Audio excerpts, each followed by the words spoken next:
वजह काफी है कि हम परमेश्वर की स्तुति करें, आमेन, और आनंद करें। हालेलुया। संभाल के बैठना आगे वाले, हाँ ये ऐसे हिल रहा है। हालेलुया। सोना बिल्कुल नहीं। तो परमेश्वर आज हमसे बात करेगा। कितने लोग विश्वास रखते हैं? हालेलुया। तो क्या लेकर आए आज यहाँ पर? भूख लेकर आए या नहीं आए कि नहीं? भूखे आए ना? तो भूखे हैं हमारे पास, क्योंकि अगर भूख होगी तो प्रभु देगा। आमेन। हाँ, एक बार मैं नागपुर में गया था, मेरे ख्याल से 2 साल हो गए। जब नागपुर में गया तो वहां पर एक सेमिनार था, और सेमिनार खत्म होने के बाद मैं जो था, मैं उपवास में था। उसके बाद जब शाम में हम खाना खाने टेबल पर बैठे तो मेरे सामने एक परमेश्वर के दास, एक सेवक थे जो खाना खाने मेरे साथ बैठे। और खाना जब हमने शुरू किया तो मैं अच्छी तरह से खा रहा था, क्योंकि मुझे भूख लगी थी, मैं उपवास में था, बराबर है ना। और परमेश्वर के दास बाद में आए, मेरे सामने प्लेट लेकर बैठ गए, और उसके बाद उन्होंने पहला निवाला खाया और मुझे कहा, सर नमक थोड़ा सा ज्यादा है। क्या बोला मुझे? सर नमक थोड़ा सा ज्यादा है खाने में। मैंने उनसे बोला, नमक बराबर है, आपको भूख नहीं है। मैंने उनसे बोला, नमक बराबर है, प्रॉब्लम ये है कि आपके अंदर भूख नहीं। मुझे भूख है, इसलिए मुझे नमक का पता भी नहीं चला। आमेन। समझ में आ रही मेरी बात? जब तक आपके जीवन में भूख न हो, आप स्वाद नहीं ले सकते। समझ में आ रही मेरी बात?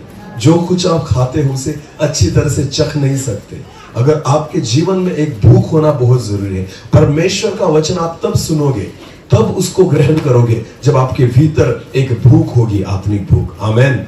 और जिसके अंदर आत्मिक भूख होगी वो वचन को अच्छी तरह से ग्रहण कर सकता है। हालेलुया। तो जब भी हम परमेश्वर की वचन की ओर देखें और जब भी परमेश्वर का वचन सुनने के लिए हम आए, ऐसे नहीं कि सिर्फ उपवास मीटिंग में, जब शिंदे सर यहाँ पर खड़े तभी नहीं, जब आप हर रविवार के दिन आते हो ना, एक आत्मिक भूख लेकर आना। आमेन। जब आप आत्मिक भूख लेकर आओगे, परमेश्वर का वचन कोई भी प्रचार करे, कोई भी परमेश्वर का दास यहाँ पर खड़ा होकर परमेश्वर के वचन को प्रचार करे, मैं विश्वास के साथ आपको कहता हूं वो वचन आपको आशीषित करेगा। आमेन। क्योंकि सामर्थ्य दास में नहीं, सामर्थ्य परमेश्वर के वचन में है। आमेन। बोलने वाला जरूरी नहीं है, जो मनुष्य के द्वारा परमेश्वर बोलता है ना, वो मनुष्य जरूरी नहीं है। वो जो परमेश्वर है, जिसका वचन है ना, वो परमेश्वर हमारे बीच होना चाहिए। हालेलुया।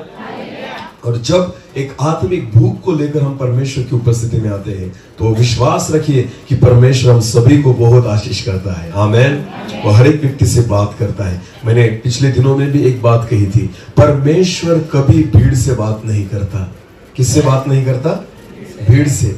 अभी यहाँ पर बहुत सारे लोग हैं, मुझे नहीं पता कितने होंगे, पर आपको पता है परमेश्वर का वचन भीड़ से बात नहीं कर रहा, परमेश्वर का वचन हर एक व्यक्ति से बात कर रहा है। आमेन।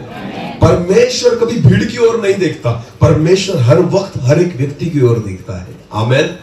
भीड़ तो बहुत थी जो प्रभु यीशु मसीह के पीछे चलने वाली थी। आपको पता है इतनी भीड़ थी कि हर एक व्यक्ति जो था वो प्रभु यीशु मसीह को छूने का प्रयास कर रहा था। हर एक व्यक्ति जो था उसके आगे पीछे दाएं बाएं सब लोग जो थे वो प्रभु यीशु मसीह को घेर कर चल रहे थे, और रास्ते से प्रभु यीशु मसीह जा रहा था। आपको पता है उस भीड़ में एक स्त्री थी जो बीमार थी। 12 साल हो गए थे वो बीमार थी, उसकी बीमारी चंगी नहीं हो रही थी। जब वो घर से निकली, उसे पता चला कि प्रभु यीशु मसीह हमारे गांव में आने वाला है। वो घर से निकलते वक्त विश्वास करके निकली कि आज मैं प्रभु यीशु मसीह के वस्त्र को छूने वाली हूं। आमेन। यीशु मसीह को नहीं हाथ लगाना, मुझे विश्वास है अगर यीशु को नहीं भी छुआ, अगर उसके वस्त्र को मैंने छू लिया ना, तो आज मेरी बीमारी चंगी हो जाएगी। आमेन। हालेलुया। तो आपको पता है जब उस भीड़ में एक औरत एक विश्वास के साथ आ गई, उसने आकर प्रभु यीशु मसीह को नहीं बोला कि मेरे लिए दुआ करो, उसने प्रभु यीशु मसीह के शरीर को नहीं छुआ, उसने सिर्फ यीशु मसीह के वस्त्र को छुआ, और परमेश्वर का वचन कहता है उस भीड़ में वो औरत चंगी हो गई। आमेन। आमेन। तो आपको पता है उसके बाद क्या हुआ? उसके बाद प्रभु यीशु मसीह ने कहा, मुझे किसने छुआ? आमेन। मुझे किसने छुआ? आपको पता है प्रभु यीशु मसीह कभी भीड़ की ओर नहीं देखता, जो भीड़ उसको छूती थी ना, उसे भीड़ नहीं चाहिए, यीशु मसीह को आपका स्पर्श चाहिए। हालेलुया, आपके विश्वास का स्पर्श चाहिए। प्रभु यीशु मसीह हर उस छुअन को नहीं महसूस करता, पर प्रभु यीशु मसीह उस छूने को महसूस करता है जिसके अंदर विश्वास है। आमेन। जब प्रभु यीशु मसीह को उसने छुआ, यीशु ने पलट कर देखा और कहा कि मुझे किसने छुआ। सारे चेले कहने लगे, प्रभु जी हम भी तो छू रहे हैं, बाकी लोग भी तो छू रहे हैं, इतने लोग, इतनी भीड़ यहाँ पर है, बहुत लोगों ने तुमको छुआ है, आप कैसे बोलते हो किसने छुआ? यीशु कहता है, भीड़ का मुझे पता नहीं, पर एक ही व्यक्ति यहाँ पर ऐसी है जिसने विश्वास के साथ मुझे छुआ है। आमेन। क्योंकि मेरे अंदर से सामर्थ बाहर निकली। आमेन। आपको पता है, यीशु मसीह उन लोगों को देखता है जो उसे छूते हैं। हालेलुया। जो व्यक्तिगत रीति से प्रभु यीशु मसीह के पास आते हैं, जो व्यक्तिगत रीति से प्रभु यीशु मसीह को खोजते हैं। आपको पता है, प्रभु यीशु मसीह कभी भीड़ की ओर नहीं देखता, वो हर एक व्यक्ति को खोजता है। आमेन। आमेन। तो ऐसा मत सोचना कि वचन जो था वो कलीसिया के लिए था। नहीं, वचन मेरे लिए था। बोलो, वचन मेरे लिए है। वचन मेरे लिए है। जब आप इस रीति से वचन को ग्रहण करोगे तो वचन आपको आशीषित करेगा। आमेन। शादी में कितने लोग जाते हैं? सब ना? हाँ। बाकी हाथ नहीं ऊपर करते, नहीं जाते। झूठ क्यों बोलते? वचन यहाँ पर चर्च में बैठे हो ना, हालेलुया, हाथ नहीं ऊपर करते। देखो ना, हाँ, शादी में सब जाते, बराबर है ना? तो जब शादी होने के बाद वहां पर क्या मिलता है? खाना। तो खाना खाने का हम जब बैठ जाते हैं तो आपको पता है, जब बैठे तो वहां पर डिश दी जाती है, बराबर है ना? हाँ, एक डिश जो कागज की होती है वो वहां पर दी जाती है और सबके सामने डिश रखी जाती है। अगर गलती से एक व्यक्ति छूट गया, अगर आपको डिश नहीं मिली तो आप क्या करोगे? जो बाजू में बैठा है उससे खाओगे? नहीं, क्या कहोगे? मुझे दो, 100 रुपए दिए मेरे। हाँ, कितने दिए? 101 रुपए दिया है मैंने, दे मुझे। हालेलुया, बराबर है ना? अगर बूंदी देने वाला आपको टालकर निकल जाए, आप क्या करोगे? क्या करोगे? बुलाकर इधर डाल, मैं रह गया। हालेलुया, समझ में आ रही मेरी बात? खाने के वक्त हम खुद का सोचते हैं, बराबर है ना? और वचन सुनने के वक्त हम दूसरे का सोचते हैं। ये वचन जो था ना, उसके ही लिए था। बराबर बोला परमेश्वर के दास ने, जरूरत थी। मुझे कुछ लोग आकर मिलते हैं वचन के बाद और कहते, सर हमारे कलीसिया में बहुत जरूरत थी, कुछ लोग ऐसे हैं जिनको इसी वचन की जरूरत। भाई तू रह गया वैसे ही, तू भूखा ही रह गया। क्यों? क्योंकि तूने उसको खिला दिया, तेरा रह गया। हालेलुया। वचन दूसरे ने लिया, खाया या नहीं खाया, उसके बारे में परवाह मत करो। आमीन। वचन किसे खाना है? खुद को। वचन किसे खाना है? वचन किसके लिए है? मेरे लिए। बोलो, वचन मेरे लिए। हालेलुया। हर एक व्यक्ति से प्रभु बात करेगा। आमीन। हर एक व्यक्ति से व्यक्तिगत रीति से परमेश्वर बात करना चाहता है, क्योंकि प्रभु जो है वो आपको पहचानता है। आमीन। और इसलिए विश्वास रखिए कि परमेश्वर का वचन हमसे बात करेगा। आमीन। फिर एक बार वचन की ओर जाएंगे और हम प्रार्थना करेंगे और शुरुआत करेंगे। धन्यवाद पिता, फिर एक बार इस समय के लिए, जिस समय को आपने दिया, ये आपका अनुग्रह और आपकी कृपा है कि पिता फिर एक बार इस नए दिन को आपने हमारे जीवन में दिया। प्रभु जी, हम प्रार्थना करते हैं इस उपवास प्रार्थना में फिर एक बार उस आत्मिक मन्ना को आप हमारे लिए दे दीजिए प्रभु, जिस मन्ना के द्वारा हम आगे तक चल पाए प्रभु जी, क्योंकि आपके वचन में वो सामर्थ्य है जो हमें अनंतकालिक जीवन तक लेकर जाएगी। प्रभु जी, हम प्रार्थना करते हैं आज फिर एक बार आपके जीवित वचन के द्वारा आप हमसे बात कीजिए। कोई मनुष्य की वाणी हम नहीं सुनना चाहते हैं, हम उस वाणी को सुनना चाहते हैं जिस वाणी के द्वारा जो सिनाई पर्वत था वो हिल गया। प्रभु जी, हम उस वाणी को सुनना चाहते हैं जिस वाणी के द्वारा हर एक व्यक्ति का मन टूट गया। प्रभु जी, जो तेरी स्वर्गीय वाणी है उस वाणी को आज हमारे कानों पर पड़ने दे प्रभु। हम प्रार्थना करते हैं केवल हमारे कान नहीं, पर आज हमारा मन आपकी वाणी सुनना चाहिए। और प्रभु जी, ऐसा होने दीजिए। आज हर एक हृदय को आप तोड़िए प्रभु। मैं प्रार्थना करता हूँ आज प्रभु जी, आपके वचन का बीज आज हमारे जीवन में, हमारे हृदय में हम बोना चाहते हैं प्रभु। हम प्रार्थना करते हैं हमारे अंतःकरण को, हमारे मन को, हमारे हृदय को आपके वचन के लिए हम तैयार करते हैं। फिर एक बार प्रभु आपके दास होने के नाते प्रभु जी मेरी योग्यता नहीं, योग्य तू ही है। प्रभु जी मेरे मुख में रह के आप बात कीजिए, उन बातों को आप प्रकट कीजिए जो आप आज तक हमें नहीं पता। प्रभु जी हम प्रार्थना करते हैं, जो नहीं सुना वो सुनने के लिए, जो नहीं देखा वो देखने के लिए, और जो नहीं अनुभव किया वो अनुभव करने के लिए। प्रभु जी आज आप एक अवसर हमें दीजिए, और प्रभु जी आपके आत्मा की कृपा से और अनुग्रह से आप चलाइए। धन्यवाद देता हूँ। फिर एक बार हम सभी आपके सामर्थ्य और अद्भुत हाथों में समर्पित होते हैं। प्रभु जी प्रार्थना जिंदा खुदा प्रभु यीशु मसीह आपके सामर्थ्य और जीवित नाम से मांगते हैं, आमीन आमीन हालेलुया हालेलुया। फिर एक बार उस वचन की ओर हम आएंगे जिस वचन को हमने शुरुआत की थी। कौन सा वचन था? कौन कहेगा? बोलो बोलो बोलो। पहले कुरिन्थियों इसका कौन सा अध्याय? 6 अध्याय और वचन 19। ठीक है, पहला कुरिन्थियों। क्या तुम नहीं जानते कि तुम्हारी देह पवित्र आत्मा का मंदिर है? आमीन। कल से हम देख रहे हैं इस वचन को, और जब हमने कल शुरुआत की थी सुबह में और शाम में हमने देखा क्या तुम नहीं जानते। हालेलुया। तो बहुत सारी चीजें जो हम जानते हैं पर मानते नहीं, जानबूझकर करते हैं ना। बहुत सारी चीजें हमें पता ये करना नहीं चाहिए फिर भी हम करते। इसलिए पौलुस जो है इस वचन की शुरुआत में कहता है क्या तुम नहीं जानते। आमीन। और आगे उसने लिखा है कि तुम्हारी देह, क्या लिखा है? फिर एक बार पढ़ो। क्या तुम नहीं जानते कि तुम्हारी देह पवित्र आत्मा का मंदिर है? आमीन। तुम्हारी देह पवित्र आत्मा का क्या है? मंदिर है। हालेलुया। अभी मुझे एक बात बताइए, पहले मंदिर बांधा जाता है या परमेश्वर कौन है उसे खोजा जाता है?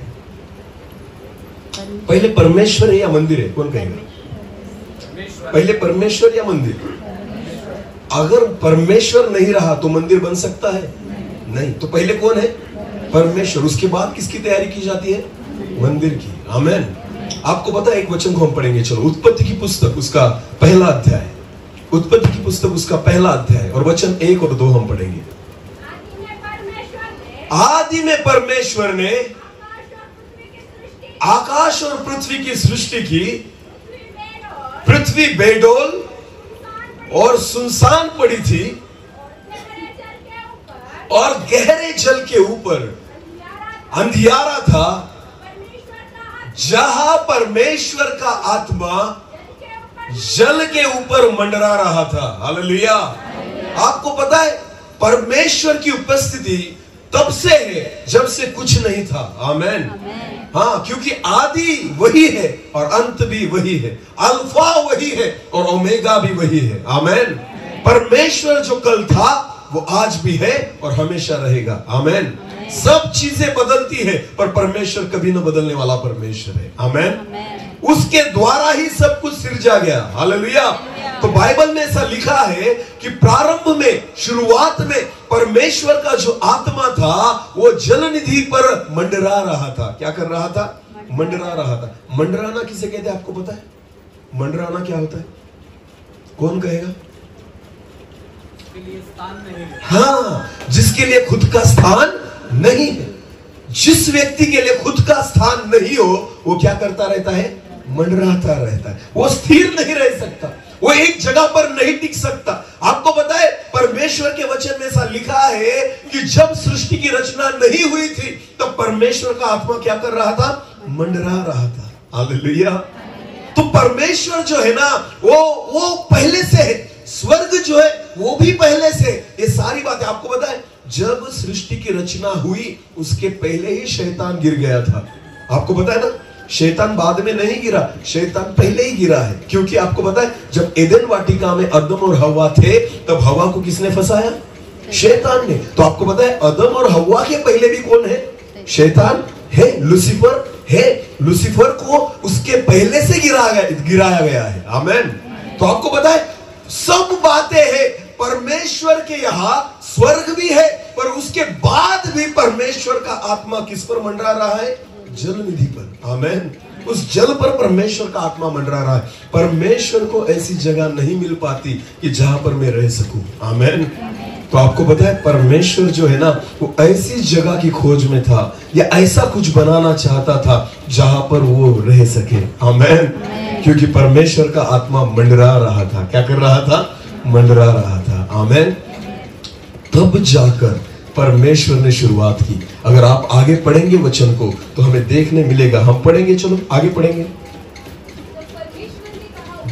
जब परमेश्वर ने कहा उजियाला हो, उजियाला हो गया। आगे, हाँ, कि अच्छा है। और परमेश्वर ने उजियाले को अंधियारे से अलग कर दिया। हाँ हाँ हाँ, भोर हुआ। इस प्रकार पहला दिन हुआ। आमेन। परमेश्वर ने जब उसका आत्मा मंडरा रहा था तो परमेश्वर ने उस दिन कुछ ना कुछ नया निर्माण किया। आमेन। तो परमेश्वर ने उजियाले को वहां पर निर्माण किया। तो आपको पता है सब होने के बाद दिन हुआ और रात हुई और परमेश्वर कहता है ये सब अच्छा है। आमेन। ये पहला दिन, बराबर। आपको पता है परमेश्वर ने कितने दिन तक सृष्टि की रचना की? कितने दिन? 6 दिन। आपको पता है आखिरी दिन प्रभु ने क्या बनाया? परमेश्वर ने क्या बनाया? किसको बनाया? आखिरी दिन, 6वें दिन प्रभु ने क्या बनाया?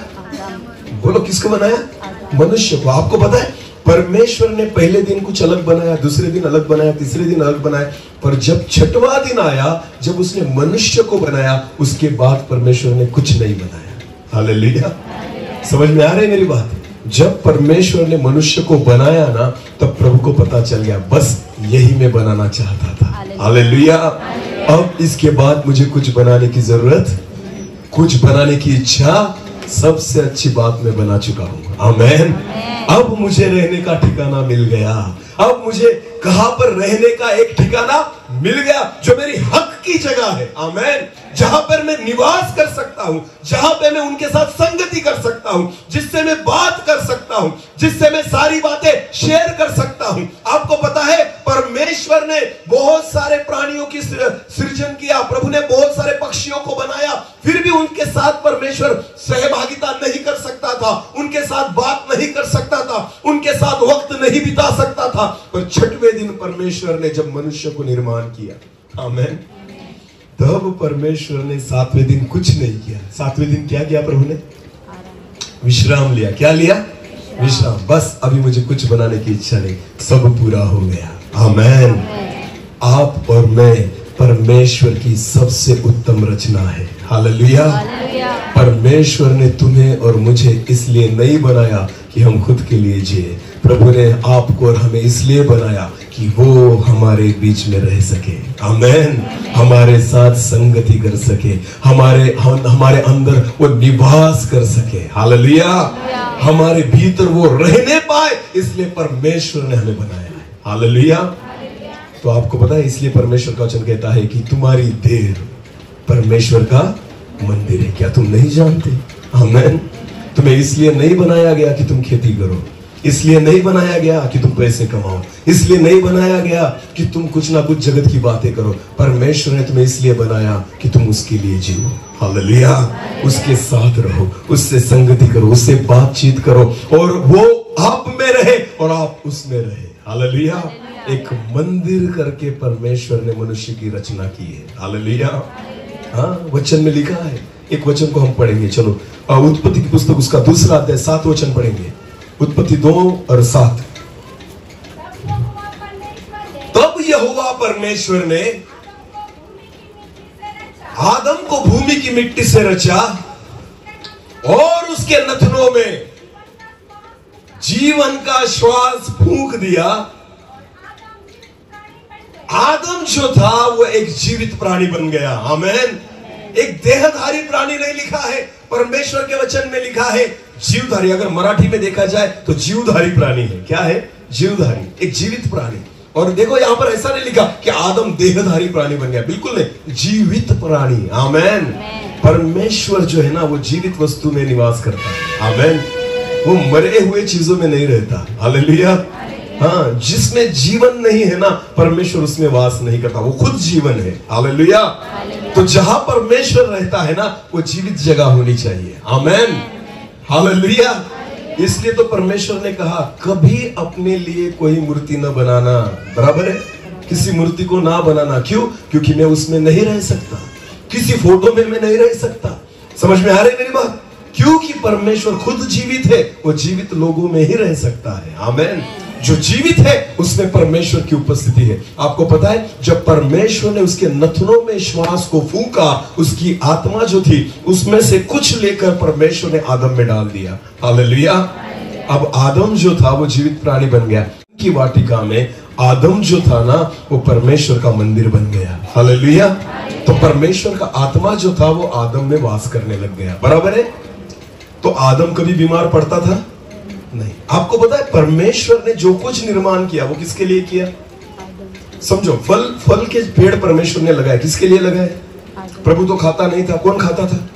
आदम और हवा। तो जो कुछ एदन की वाटिका में परमेश्वर ने बनाया, समझो नदी थी, वहां पर पानी मिलता था, किसके लिए था?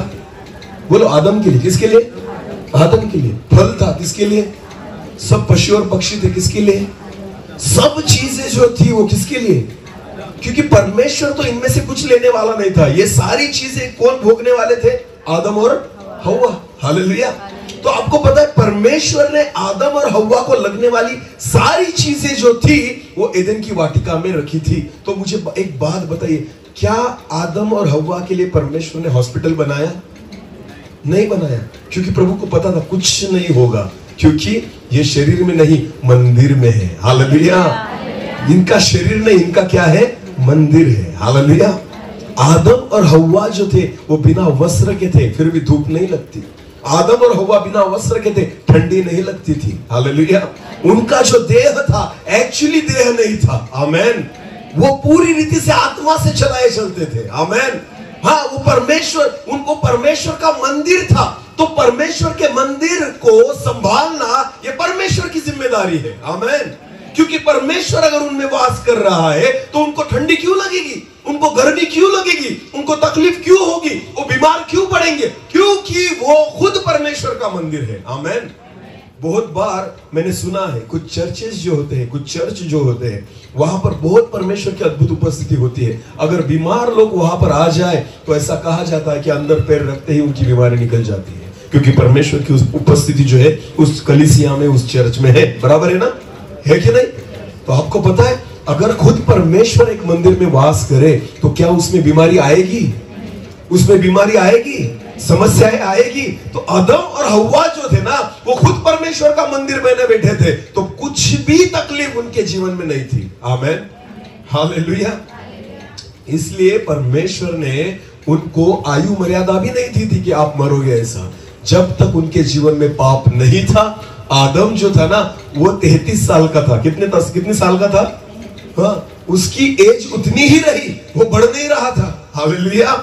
हाँ, आपको पता है कुछ सालों के बाद व्यक्ति जो है बूढ़ा हो जाता है, पर जब तक आदम और हवा पाप में नहीं थे वो एक जैसे दिखते थे। आमेन। जवान के जवान ही थे, जिस तरह से परमेश्वर ने बनाया था ना वैसे ही दिखते थे। क्यों? क्योंकि परमेश्वर उनमें वास करता था। हालेलुया। पर आपको पता है बाद में क्या हुआ? एक वचन को हम पढ़ेंगे, चलो। उत्पत्ति की पुस्तक, उसका 6वां अध्याय और 3रा वचन। उत्पत्ति 6 और 3। तब यहोवा ने कहा, मेरा आत्मा मनुष्य से सदा लो विवाद करता न रहेगा। इसका मतलब होता है कि मेरा आत्मा मनुष्य में सदा वास न करने पाएगा, सदा न रहने पाएगा। हाँ,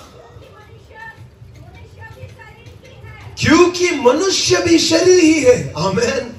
हालेलुया। शरीर में परमेश्वर वास नहीं करता। परमेश्वर कहाँ वास करता है? बोलो आत्मा, अब बोलो मंदिर में। बोलो कहाँ? मंदिर में। आमेन। आपको पता है आदम को छोड़कर परमेश्वर का आत्मा क्यों निकल गया? क्योंकि उसने पाप किया। और परमेश्वर के वचन में ऐसा लिखा है कि अब मेरा आत्मा मनुष्य के भीतर लो विवाद न करेगा, उसमें नहीं रह सकता, क्योंकि मनुष्य भी क्या है? शरीर है। आपको पता है पाप करने के कारण मनुष्य जो है ना वो शरीर में आ गया, वरना था तो मंदिर। आमेन। वरना क्या था? मंदिर। और मंदिर का क्या हो गया अब? शरीर। हालेलुया। समझ में आ रहा है मेरी बात? शरीर में परमेश्वर नहीं रहता, शरीर में बीमारी रहती है, शरीर में भूख रहती है, शरीर में प्यास रहती है, शरीर में तकलीफ रहती है। शरीर जो होता है ना, उसमें बहुत सारी चीजें आती है। मंदिर में ये कुछ नहीं आता। आमेन। मंदिर तो चंगा करने वाली जगह है, मंदिर तो शांति देने वाली जगह है, मंदिर तो आराधना करने वाली जगह है, मंदिर तो परमेश्वर की उपस्थिति में आने वाली जगह है। हालेलुया। और शरीर इन सब चीजों से अलग है। हालेलुया। शरीर की अपनी अपनी जरूरतें हैं। शरीर को कपड़ा चाहिए, शरीर को खाना चाहिए, शरीर को हर एक उस जगत की चीज चाहिए। आपको बताएं, हम जीते किसके लिए हैं? हम पैसा क्यों कमाते हैं? बोलिए मुझे, पैसा क्यों कमाते हैं? क्योंकि शरीर को हमें जिंदा रखना है, शरीर को लगने वाली चीजें हमें देनी है। कपड़े चाहिए, अच्छा घर चाहिए, अच्छी गाड़ी चाहिए, अच्छी घड़ी चाहिए, बराबर है ना। मैंने लास्ट टाइम एक चर्च में मैंने बोला था कि समझो, अगर आपने थ्री पीस जिसे कोट कहते हैं ना, कोट, अगर आपने 4000 रुपए का कोट अगर पहना और अगर नीचे चप्पल पहन ली पैरागॉन की, तो चलेगा? आपको पता है, जब आप कोट पहनते हो ना ऊपर से, तो नीचे वाली बॉडी भी कहती है मुझे भी अच्छे कपड़े चाहिए। बरमूडा पे नहीं चलेगा। समझ में आ रही मेरी बात? तो नीचे भी सूट पहनना पड़ेगा। हालेलुया। जो ऊपर पहनोगे ना, तो नीचे का बदन भी कहेगा मुझे भी उतने ही कीमत का चाहिए। आमेन। हाँ, अगर ठीक है, ये भी ढक लिया अच्छे रीति से, अभी पैर रह गए। पैर कहते अरे मैं पैरागॉन नहीं पहनूंगा, मुझे कम से कम 2000-3000 के शूज चाहिए। हालेलुया। तो जो ऊपर पहना गया ना, उसी कीमत का कहां पहनना पड़ता है?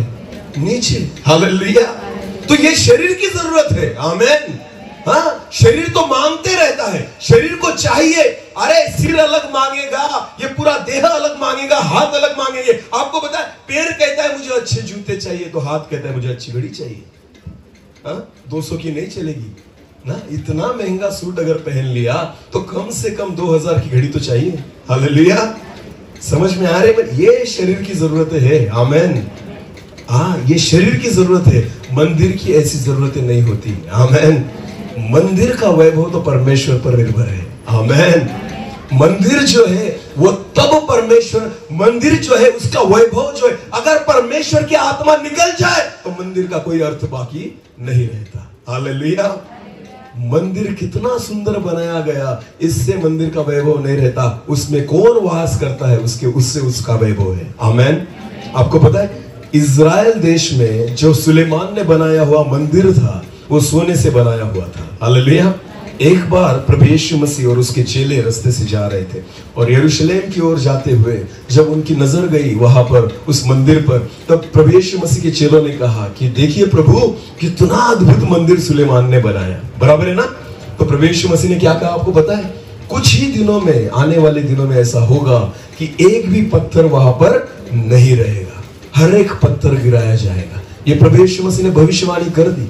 आपको पता है, जो वैभव था वो सारा निकल गया, पूरा मंदिर टूट गया। पर फिर भी आपको पता है, आज भी एक यहूदी व्यक्ति जो है ना, उस टूटी हुई दीवार के सामने खड़ा रहकर परमेश्वर की प्रार्थना करता है। आमीन। मंदिर भले टूट जाए, होता तो मंदिर ही है। हालेलुया। हालेलुया। समझ में आ रही मेरी बात? मंदिर भले टूट जाए, फिर भी आप उसे क्या कहेंगे? मंदिर ही कहेंगे। आमेन। परमेश्वर को चलता है, भले आप कैसे भी हो। एक व्यक्ति अगर लूला हो, लंगड़ा हो, अंधा हो, गूंगा हो, बहरा हो, कुछ फर्क नहीं पड़ता, खाली परमेश्वर की इच्छा है आप उसका मंदिर बन जाओ। आमेन। टूटा भी होंगे ना तो लोग उसके आगे झुकेंगे। आमेन। हालेलुया। ऑस्ट्रेलिया का एक परमेश्वर का दास है, निक ब्रदर, आपको पता होगा शायद। निक करके उनका नाम है। हाथ भी नहीं है और पैर भी नहीं है, फिर भी सारे जगत में जा जाके सुसमाचार प्रचार करता है। आमेन। सारे लोग उसका सुनते हैं। हालेलुया। सारे लोग उसका मान और सम्मान और आदर करते हैं। क्यों? क्योंकि आपको पता है, टूटा है पर परमेश्वर का मंदिर है। हालेलुया। शरीर में शायद कुछ बातें नहीं है, पर फिर भी वो परमेश्वर का क्या है? मंदिर है। लोग तभी झुकते हैं जब सामने मंदिर हो। आमेन। फिर टूटा भी होगा ना तो भी चलेगा, लोग आदर करेंगे। हालेलुया। परमेश्वर तभी आप में निवास करेगा जब ये शरीर न रहकर परमेश्वर का मंदिर बन जाए। आमेन। पाप के कारण परमेश्वर की आत्मा मनुष्य के अंदर से निकल गई और उसके बाद जो शरीर है ना, वो शरीर हो गया, मंदिर नहीं रहा। आमेन। इसलिए पौलुस कहता है, क्या तुम नहीं जानते कि तुम्हारी देह पवित्र आत्मा का मंदिर है? नहीं जानते? जब जानोगे तो खुद को मंदिर के रीति से तैयार करोगे। हालेलुया। जब तुम जान लोगे कि तुम्हारी देह पवित्र आत्मा का मंदिर है तो खुद को तुम तैयार करने लग जाओगे कि प्रभु जी मुझ में निवास कीजिए। Hallelujah, hallelujah. तो प्रियो, एक वचन को हम देखेंगे। आपको पता है कि पुराने नियम में अगर आप देखें तो वहां पर मूसा जो था और इजराइल लोग जो थे, जो कनान की ओर जा रहे थे, तो परमेश्वर की आराधना करने के लिए उन्होंने एक मंडप को बनाया था। आपको पता है, एक तंबू को बनाया था। और जिस तंबू में जाकर अहरोन जो था, हारून जो था, जो एक परमेश्वर का याजक था, वो वहां पर जाकर परमेश्वर की आराधना करता था और जो कुछ भी विधि है वो वहां पर जाकर करता था। आपको पता है ना? तो वहां पर जो है वो आंगन था। उसके बाद अगर आप निकल जाए तो पवित्र स्थान था, और उसके बाद अगर आगे निकल जाए तो परम पवित्र स्थान था। आमेन। तो याजक जो था वो सिर्फ पवित्र स्थान तक सीमित था। परम पवित्र स्थान में जाने के लिए वो साल में एक ही बार जा सकता था। हालेलुया। उस वक्त मंदिर नहीं था, एक तंबू था। क्या था? तंबू था। तो परमेश्वर ने मूसा से कहा, अगर तुझे लगता है कि मैं तेरे साथ साथ चलूं तो तू एक काम करना, सिनाई पर्वत पर आ जाना। हालेलुया। तो परमेश्वर ने मूसा को सिनाई पर्वत पर बुलाया और वहां जाने के बाद परमेश्वर ने खुद की उंगली से 10 आज्ञाएं एक पत्थर पर लिखकर दे दी। आमेन। और उस 10 आज्ञा के पत्थर को मूसा को बोला, ये लेकर जा। आमेन। तो मूसा उस पत्थर को लेकर आया और लेकर आकर उसने एक वाचा का संदूक बनाया। क्या बनाया? वाचा का संदूक। और उस वाचा के संदूक में उस 10 आज्ञाओं को उसने रख दिया। तो आपको पता है, परम पवित्र स्थान में वाचा का संदूक रखा था, जहां पर परमेश्वर जो है वो मूसा से बात करता था। आमेन। परमेश्वर हारून से बात करता था। वो जो पवित्र परम पवित्र स्थान है जहां पर वाचा का संदूक रखा था। तो आपको पता है, परमेश्वर को अगर मंदिर की जरूरत है, अगर परमेश्वर किसी को मंदिर बनाना चाहता है, एक जगह को परमेश्वर मंदिर बनाना चाहता है, तो आपको पता है उस जगह में एक चीज होना बहुत जरूरी है, उसमें वाचा होनी चाहिए। आमेन। उसमें क्या होनी चाहिए? वाचा। उसका मतलब है वचन। बोलो क्या? वचन। अगर उस जगह में वाचा हो तो परमेश्वर उतरेगा। आमेन। अगर उस जगह पर वचन हो तो परमेश्वर बात करेगा। हालेलुया। कुछ नहीं था उस वाचा के संदूक में, बाकी कुछ नहीं था उसमें, सिर्फ 10 आज्ञाएं थी। कितनी आज्ञा थी? 10 आज्ञाएं। बस वाचा थी उसमें, वचन था उसमें। पर आपको पता है, परमेश्वर वहां पर उनके साथ वास करता था, निवास करता था, उनके साथ वहां पर रहता था। हालांकि वो मंदिर नहीं था, एक तंबू था। क्या था? तंबू। मंदिर किसने बनाया? मंदिर किसने बनाया? सुलेमान ने बनाया। हालेलुया। मूसा ने मंदिर नहीं बनाया, फिर भी परमेश्वर उनके साथ था। हालेलुया। प्रभु तो तंबू में भी वास कर सकता है, बस एक ही शर्त है, वाचा होनी चाहिए। आमेन। क्या होनी चाहिए? वाचा, वचन होना चाहिए। जरूरी नहीं है परमेश्वर के लिए कि तुम बड़ा सोने का मंदिर बनाओ, बिल्कुल नहीं। परमेश्वर ने कभी ऐसे दाऊद से नहीं कहा कि मेरे लिए तू मंदिर बना, मूसा से नहीं कहा मेरे लिए तू मंदिर बना, सुलेमान से नहीं कहा मेरे लिए मंदिर बना। ये तो दाऊद ने कहा था कि मैं परमेश्वर के लिए मंदिर बनाऊंगा। आमेन। वरना परमेश्वर मंदिर का भूखा नहीं था, परमेश्वर वाचा का भूखा था। हालेलुया। जिस तंबू में उसकी वाचा हो वहां पर परमेश्वर आ जाएगा और उसको मंदिर बना देगा। आमेन। आमेन। हालेलुया।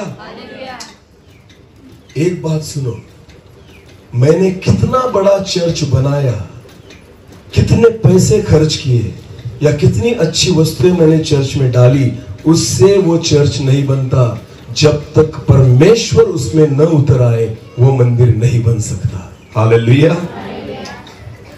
2 लाख का कीबोर्ड अगर मैंने ले लिया अगर 5 लाख का साउंड हमने ले लिया, पूरे चर्च को हमने एसी बना दिया और करोड़ों रुपए हमने चर्च में डाल दिए, फिर भी वो मंदिर नहीं बनेगा अगर परमेश्वर की उपस्थिति उसमें नहीं है। हालेलुया।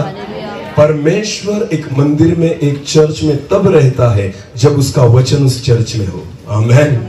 जब आप वचन का पालन करते हो, जब वचन का प्रचार वहां पर होता हो, परमेश्वर अगर व्यक्ति से बात करता हो, उसके वचन का अगर आप आदर करोगे तो परमेश्वर उस मंदिर में आएगा। आमेन। तो परमेश्वर का वचन कहता है तुम्हारी देह परमेश्वर का क्या है? मंदिर है। अगर इस देह को आपको मंदिर बनाना है तो इसके भीतर क्या रखना होगा? बोलो क्या रखना होगा? वचन। आमेन। क्योंकि जब तक वचन नहीं रहेगा उसकी परमेश्वर की उपस्थिति आपके भीतर नहीं आ सकती। आमेन। तो आपको पता है सबसे ज्यादा जरूरी चीज एक है हर एक व्यक्ति के लिए, कि हमारे भीतर एक वाचा का संदूक होना चाहिए। आमेन। एक परमेश्वर की वाचा होनी चाहिए, परमेश्वर का वचन होना चाहिए। हालेलुया। एक वचन को पढ़ेंगे, निर्गमन की पुस्तक हम निकालेंगे, निर्गमन उसका 25 अध्याय और 17 से 22। निर्गमन उसका 25 अध्याय और वचन 17 से लेकर 22 तक। हाँ, फिर चौके सोने का एक प्रायश्चित था।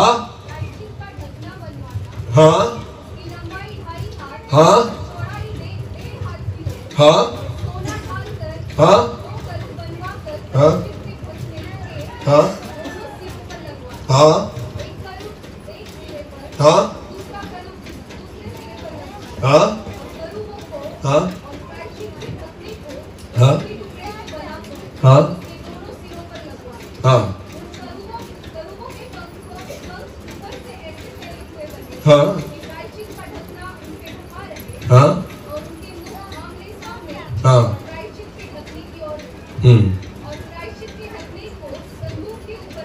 हाँ, जो साक्षी पत्र मैं तुझे दूंगा उसे संदूक के भीतर रखना। हालेलुया।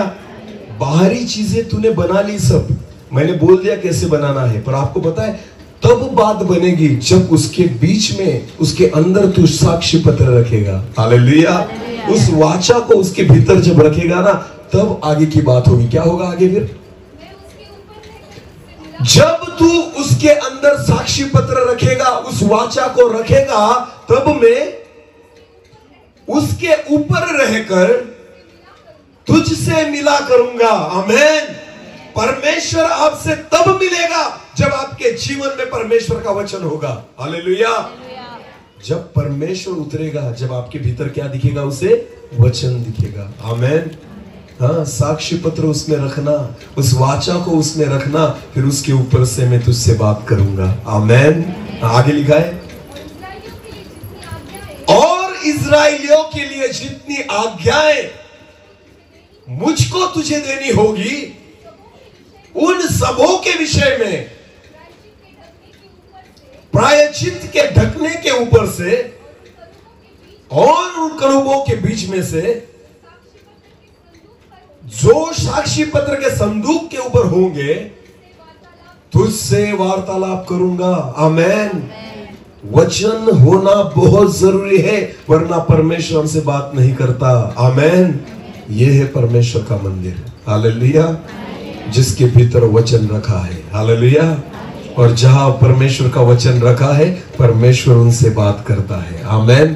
तो आपको पता है, पौलुस कहता है, क्या तुम नहीं जानते तुम्हारी देह पवित्र आत्मा का क्या है? मंदिर है। आमेन। तो पवित्र आत्मा मंदिर में कब वास करेगा? जब आपके भीतर उसे क्या दिखेगा? बोलो क्या दिखेगा? वचन। बोलो क्या दिखेगा? आपके कपड़े देखकर पवित्र आत्मा नहीं आता। हालेलुया। आपका पैसा देखकर पवित्र आत्मा नहीं आता। आप किस चर्च के सभासद है उसे देखकर पवित्र आत्मा नहीं आता। समझ में आ रही मेरी बात? कितने साल हो गए आपको बपतिस्मा लेकर, वो देखकर पवित्र आत्मा नहीं आता। पवित्र आत्मा तब आता है जब आपके भीतर उसे वचन दिखता है। हालेलुया। वचन में ही परमेश्वर का आत्मा वास करता है। हालेलुया। उसे रहने के लिए वो जगह चाहिए जो है परमेश्वर का वचन। आमेन। हाँ, तो पवित्र आत्मा को अगर हमारे जीवन में हमें लेना है, तब तक आप मंदिर नहीं बन सकते जब तक पवित्र आत्मा हमारे भीतर वास न करे। हालेलुया। जब वो वास करेगा तब उसे मंदिर कहा जाएगा। हालेलुया। हाँ, तो मंदिर बनाने के लिए पहले तंबू बनाओ जिसमें वचन को रखा जाए। हालेलुया। हाँ, उस तंबू में वचन को रखना शुरू कर दो, वचन को इकट्ठा करना शुरू कर दो, उस वाचा को अपने अंदर लेना शुरू कर दो। जितना आप वचन को अपने अंदर लेने लग जाओगे, जितना परमेश्वर का वचन आपके भीतर आएगा, जितनी उसकी आज्ञाएं आपके जीवन में आएगी, परमेश्वर की उपस्थिति आपके ऊपर उतरने लग जाएगी। हालेलुया। परमेश्वर खुद आपसे बात करने लग जाएगा। आमेन। हालेलुया। समझ में आ रही मेरी बात? समझ में आ रही मेरी बात? वाचा जो थी वो मूसा को दी गई। किसको दी गई? वो पत्थर जो था वो कौन लेकर आया? मूसा लेकर आया। पर आपको पता है, मूसा तो लेकर आया और वहां पर रख दिया। एक बार रखने के बाद परमेश्वर अहरोन को भी वाचा देने लग गया, और उसके बाद जितने आए उनके साथ परमेश्वर उसी वाचा के द्वारा बात करने लग गया। हालेलुया। हालेलुया। तो मैं परमेश्वर का दास जब वचन को प्रचार करता हूं ना, ये मूसा की सेवा है कि मूसा बस उस पत्थर को लेकर उतर आता है। आमेन। ये मूसा की सेवा है। जब परमेश्वर के दास वचन को प्रचार करते हैं, ये मूसा की सेवा है, जो अपने हाथों में वाचा लेकर आते हैं और लोगों तक पहुंचाते हैं। बाकी काम आपका है कि उस वाचा को संदूक में रखना और परमेश्वर से नित्य बात करना और परमेश्वर की हुजूरी में चलना। हालेलुया। तो ये अहरोन का काम था उसके बाद कि वो नित्य परमेश्वर की वाचा के साथ जुड़ा रहे। हालेलुया। तो अहरोन जाता और इज़राइल लोग जो थे उनको तब जाकर सिखाता था जब परमेश्वर उससे बात करता था। हालेलुया। मूसा ने वाचा लाई और उनके हाथों सौंप दी, और उसके बाद आपको पता है सालों तक वो वाचा उनके साथ चल रही थी। हालेलुया। हाँ, मूसा मर गया, यहोशू मर गया, अहरोन मर गया, उसके बाद दाऊद आया, उसके बाद सुलेमान आया, वाचा वैसे ही थी। आमेन। वाचा कभी बदलती, वचन कभी बदलता। वचन जो है ना, आज मुझ में है तो मुझ में से आप में जाएगा, आप में से और दूसरों में जाएगा। यही वाचा का काम है। परमेश्वर उसके वचन के द्वारा हर एक व्यक्ति को मंदिर बनाता है। हालेलुया। हर एक व्यक्ति को क्या बनाता है? मंदिर। ये तब हो सकता है जब हमारे भीतर जो वाचा और वचन है ना, वो हम दूसरों को दे। आमेन। और तब ना, तो ये वाचा जो है मैं दूसरों को सौंप देता हूँ। हालेलुया। और दूसरा व्यक्ति परमेश्वर का वचन सुनकर वो परमेश्वर का मंदिर बन जाता है। आमेन। हालेलुया। इसलिए परमेश्वर का वचन कहता है, क्या तुम नहीं जानते कि तुम्हारी देह पवित्र आत्मा का क्या है? मंदिर है। आमेन। तो इस देह को क्या बनाना है हमें? बोलो, क्या बनाना है? मंदिर। कब बनेगा? जब हमारे भीतर क्या आएगी? वाचा, यानी परमेश्वर का वचन। आमेन। जितना आप परमेश्वर के वचन को अपने भीतर लोगे, उतनी परमेश्वर की हुजूरी और उपस्थिति आपके जीवन में उतरने लग जाएगी। आमेन। और जब परमेश्वर आप में रहने लगेगा, हालेलुया। एक बात सुनो मेरी, रोज खाना खाते हो? खाना खाते हो, पेट भरकर खाते हो, फिर भी बीमार पड़ते हो ना? तकलीफ होती है ना? एसिडिटी होती है ना? आपको पता है रोज खाने के बाद भी शरीर जो है वो स्वस्थ नहीं रहता, निरोगी नहीं रहता। पर आपको पता है, अगर वही आप वचन खाना शुरू कर दो ना रोज, आमेन, रोज क्या खाना है? वचन। जितना आप वचन खाना शुरू कर दोगे, मैं विश्वास के साथ आपको कहता हूं, रोज परमेश्वर आपके साथ संगति करने लग जाएगा। आमेन। हाँ, और वचन खाने से एसिडिटी, तकलीफ, बीमारी, तकलीफें नहीं। आमेन। वचन आपको आशीषित करने लग जाता है। आमेन। हाँ, वो मन्ना है। वो क्या है? मन्ना है, जिससे आपको कोई तकलीफ नहीं होगी। हालेलुया। जो आपको बल देगा, जो आपको आशीष देगा। आमेन। एलिया को परमेश्वर ने ऐसा अन्न दिया कि एलिया ने एक बार खाया, हजारों किलोमीटर चल गया उस पे। आमेन। जब परमेश्वर रोटी देता है ना, आपको पता है प्रभु यीशु मसीह बिना खाए पिए कितने दिन था? 40 दिन था, उसे कुछ नहीं हुआ। हालेलुया। मूसा परमेश्वर के साथ कितने दिन था?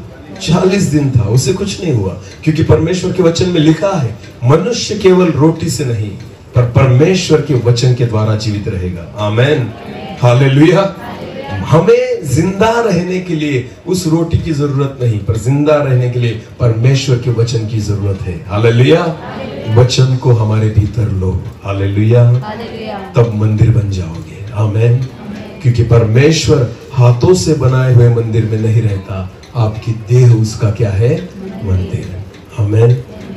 और उसके लिए भीतर वाचा होनी जरूरी है।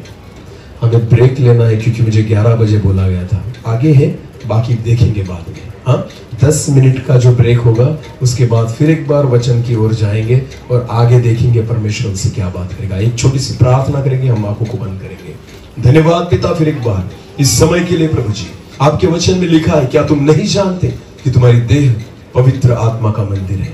प्रभु जी, आज तक शायद हम देह में, हमारे शरीर में जीते आए हैं, पर प्रभु हम प्रार्थना करते हैं आज से प्रभु हम एक मंदिर हो जाए, आपकी वाचा हमारे भीतर आने पाए, आपकी वाचा को हम हमारे भीतर लेने पाए, और प्रभु ये शरीर ना रहे पर आपका मंदिर बन जाए, ऐसा होने दीजिए प्रभु। हम प्रार्थना करते हैं आपके वचन के अनुसार प्रभु, आज हर एक व्यक्ति की देह को आपका मंदिर आप बनाइए प्रभु। हर एक व्यक्ति को व्यक्तिगत रीति से आप आशीषित कीजिए, हर एक व्यक्ति को आज प्रभु आप बदल दीजिए, ये मेरी प्रार्थना है प्रभु। जिस वचन को हम सीख रहे हैं प्रभु, और गहरी रीति से सीखने के लिए आपका अनुग्रह में मांगता हूँ, पवित्र आत्मा की कृपा में मांगता हूँ, उस स्वर्गीय ज्ञान को मैं मांगता हूँ प्रभु जी। आप हमसे बात कीजिए, क्योंकि जब तक आप हमसे बात नहीं करेंगे हम नहीं बदलेंगे। जब तक आप हमसे बात नहीं करेंगे हम आशीषित नहीं होंगे। जब तक आप हमसे बात नहीं करेंगे प्रभु जी, हमें नहीं पता चलेगा कि हमें क्या करना है। मैं फिर एक बार आपसे विनती करता हूँ प्रभु कि आप हमसे बात कीजिए और गहरी रीति से बात कीजिए। जो हमें नहीं पता वो हमें बताइए, जो आज तक नहीं सुना वो सुनने के लिए आपकी कृपा और आपका अनुग्रह हमारे जीवन में आप दीजिए प्रभु। फिर एक बार इस अवसर के लिए मैं आपको धन्यवाद देता हूं। आने वाले सेशन में प्रभु फिर एक बार उन गहरी बातों को आप हमारे जीवन में उतारिए जो आज तक हम बाकी है सीखने के लिए। प्रभु जी, उन बातों को हमें सिखाइए जो आज तक हमें नहीं पता। मैं प्रार्थना करता हूं, फिर एक बार मैं खुद को और सारी कलीसिया को आपके सामर्थ्य और जीवित हाथों में समर्पित करता हूं। सारा आदर, सारी महिमा आप ही को देता हूं, और प्रार्थना जिंदा खुदा प्रभु यीशु मसीह आपके सामर्थ्य और जीवित नाम से मांगता हूं। आमीन, आमीन।